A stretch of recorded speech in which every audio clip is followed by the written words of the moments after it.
নমস্কাৰ বন্ধুসকল। এয়া আজি আমাৰ ডাঙৰ ছোৱালীয়ে এটা কেক বনাবলৈ লৈছে। তাই অৱশ্যে আগতেও কেক বনায়, কিন্তু আজি বহুত দিন হ'ল তাই কেক বনোৱা নাছিলে। যিহেতু তাইৰ ফাইনেল পৰীক্ষা দিবলৈ লৈছিলে, সেয়েহে তাই বহুতখিনি সময় কেকত দিব পৰা নাছিলে আৰু সেইকাৰণে তাই কেক বনোৱাটো বন্ধ কৰি দিছে। ময়ে অৱশ্যে মানা কৰিছিলোঁ তুমি এতিয়া কেক বনাব নালাগে, কিন্তু আজি বহুত দিন বিৰতিৰ পিছত প্ৰায় 1-1.5 বছৰ মানেই হ'ল বিৰতিৰ পিছত তাই পুনৰ কেক এটা বনাবলৈ লৈছে। আহকচোন তাইক দেখুৱাওঁ মই অকণমান।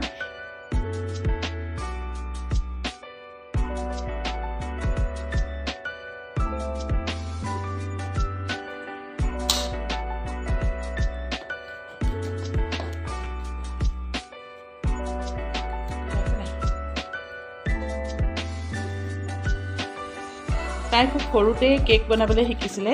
লকডাউনৰ সময়ত তাই সেই সময়ত ক্লাছ 7 মানত আছিলে।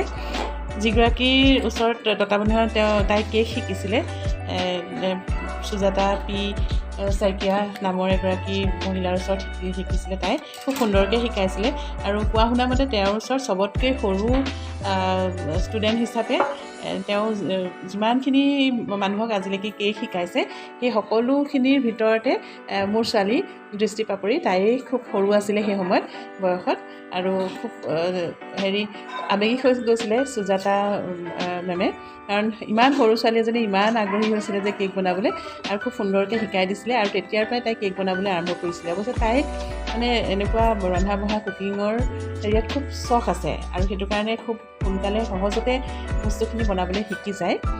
এয়া চাওকচোন, তাই কেকটো কাটি লৈছে। অৱশ্যে তাই কেকটো যিখিনি ফাউণ্ডেশ্যনটো বনাই লৈছিলে আগতে, সেইখিনি আপোনালোকক দেখুওৱা হ'ল, কিয়নো সেইখিনি সকলোৱে জানে।